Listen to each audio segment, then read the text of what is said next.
बच्चों, आज मैं आप लोगों को बताने वाला हूँ एग्जाम लिखने का सही तरीका। आंदोलन लिख दिया तो अब इसे काटना है, तो बहुत सारे बच्चे ऐसे काटते हैं। ये 2 घंटा तक लिखे। आप सोचिए, आपने 2 घंटा तक वही क्वेश्चंस लिखा जो आपको। बच्चों, आज मैं आप लोगों को बताने वाला हूँ एग्जाम लिखने का सही तरीका, ठीक है। और एग्जाम हॉल में जब सबसे पहले हम लोग पहुँचते हैं तो सबसे पहले हमें शांत होकर बैठना है, एकदम शांति से बैठना है, ठीक है। सबसे पहले हमें क्या करना है, शांति से बैठ जाना है एग्ज़ाम हॉल में, ठीक है।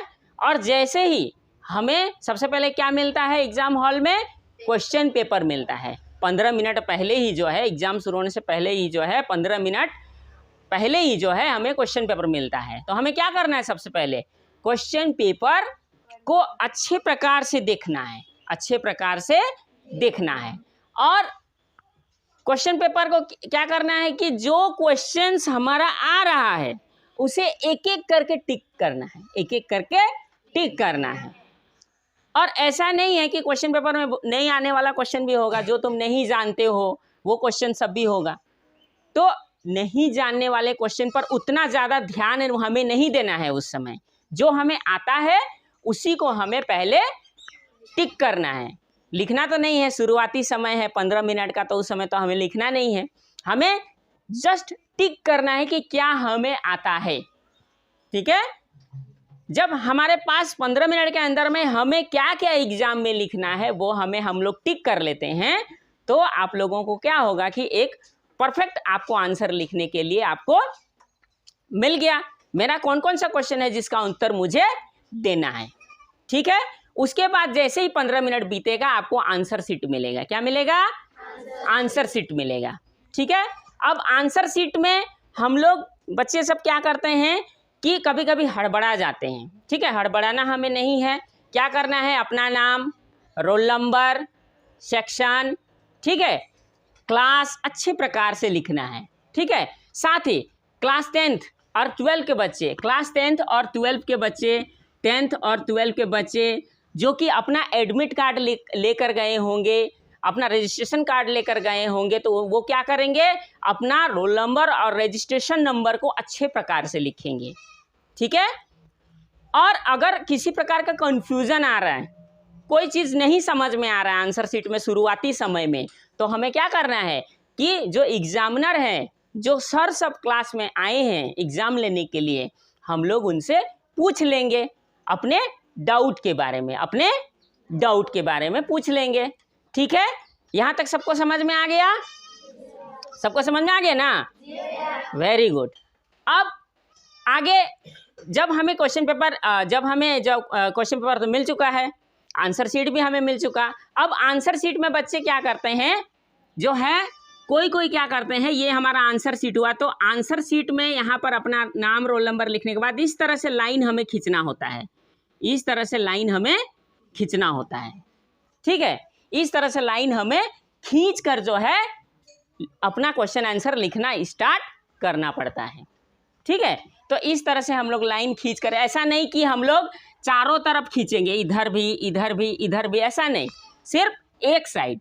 क्या करना है, एक साइड हमें इस तरह से खींच कर जो है आंसर लिखना है, ठीक है।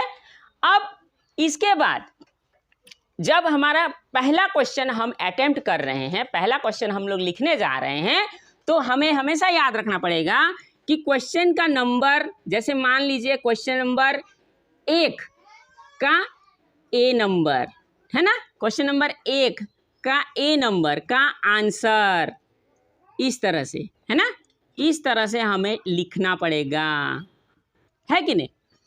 ये हमें पूरी तरह से क्लियर दिखाना पड़ेगा, ठीक है। अब ये लिखें, ये दिखाई दे रहा है आप लोगों को, ठीक। उसके बाद जब आपका पहला क्वेश्चन आप कर रहे हैं और मान लीजिए कि आप पहला क्वेश्चन अटेम्प्ट करने बैठे और आपका पहला ही सवाल गलत हो गया, आपने मान लीजिए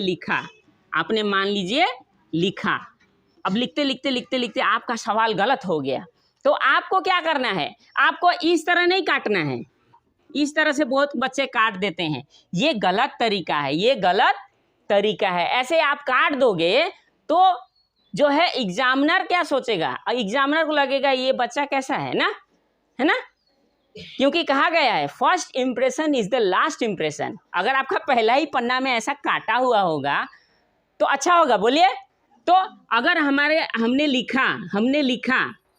हमने लिखा और हमसे गलत हो गया तो हमें क्या करना है, इस तरह काटना है, इस तरह से काटना है, एक लाइन में काटना है, हमें एक लाइन में काटना है। ठीक है, तो समझ में आ गया आप लोगों को? अगर गलत हो गया तो आपको एक लाइन में काटना है, ये बात समझ में आ गया।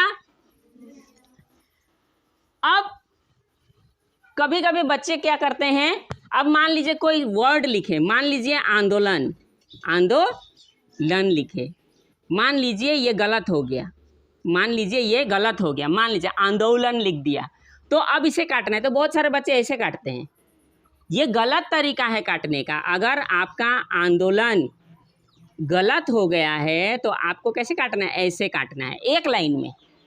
ठीक है, आप एक लाइन में काटिए, ये नहीं कि आप जो है इस तरह से गंदा कर दिए पेपर को, तो ये गलत होगा। ये समझ में आ गया?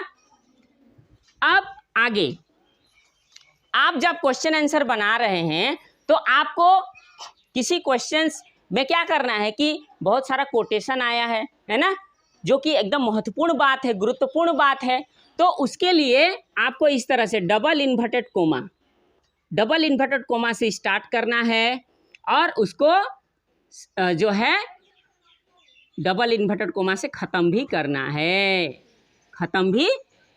है, और इसको क्या करना है, हाईलाइट करना है। क्या करना है, हाईलाइट करना है। और हो सके तो जब इसे आप लिखिएगा इस तरह का इम्पोर्टेंट गुरुत्वपूर्ण, तो आप इसको जो है दूसरे कलर से ब्लैक पेन से लिख दिए, है ना, ब्लैक पेन से लिख दिए। ब्लू पेन से तो आप एग्जाम लिखेंगे ही, लेकिन इसे ब्लैक पेन से लिख दिए। ठीक है, तो क्या होगा, ये एग्जामिनर के नज़र में दिखेगा कि नहीं? हाँ, अरे बाप रे, बहुत अच्छा लिखा है ये ना। अब मान लीजिए कोई चीज़ आप हेडिंग दे रहे हैं, मान लीजिए आप सामाजिक कारण,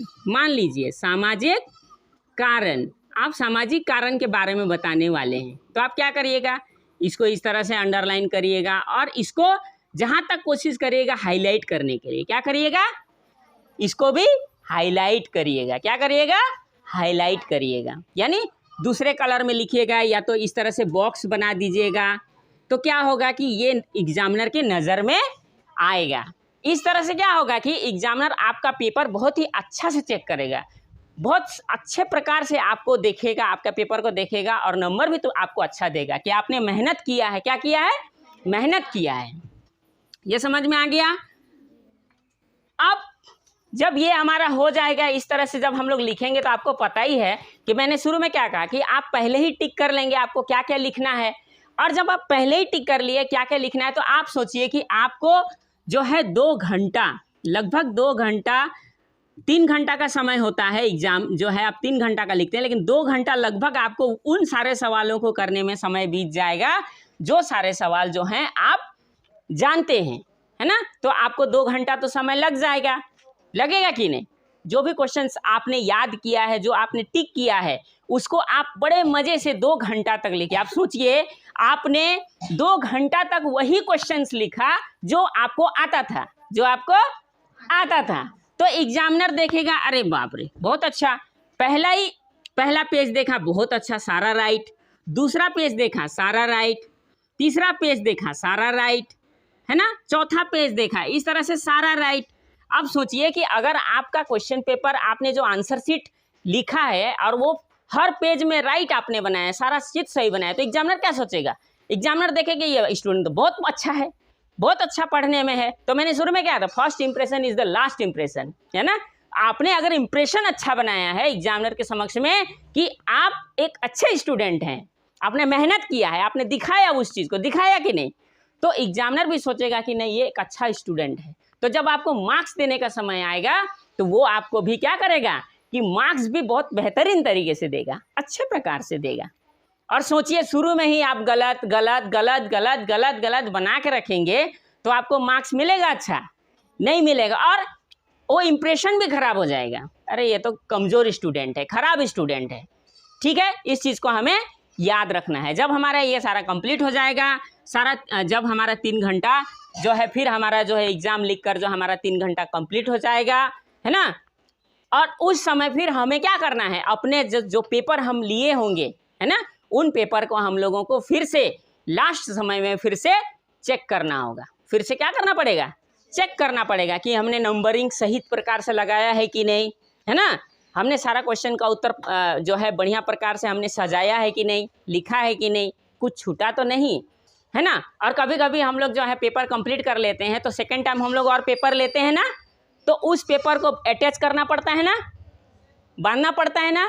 तो अगर हमने उस तरह का पेपर लिया है तो हमें क्या करना पड़ेगा, मेन पेपर से उसे बांधना भी पड़ता है। तो वो हमें बेहतरीन तरीके से बांधना है और फिर टीचर को जमा करना है। समझ में आ गया सबको। तो इस तरह से अगर हम लोग बढ़िया प्रकार से एक्सप्लेन करेंगे, बढ़िया प्रकार से अगर हम लोग एग्ज़ाम को लिखेंगे तो हमें मार्क्स भी जो है बहुत अच्छा प्रकार से मिलेगा। और अगर हम लोग शुरू से गलती करते जाएंगे तो क्या होगा कि हमारा रिजल्ट भी उसी तरह से हमें देखने को मिलेगा, है ना। आप अगर गलती किए रहेंगे शुरू से तो आपका उसका हर्जाना भुगतना पड़ेगा। ठीक है, तो मैं आप लोगों को आज के लिए इतना ही बताना चाहता हूँ कि आप इस रूल को फॉलो करें, इस सिस्टम को फॉलो करें, देखिएगा कि आपका मार्क्स ज़्यादा आएगा। ठीक है, ओके, थैंक यू।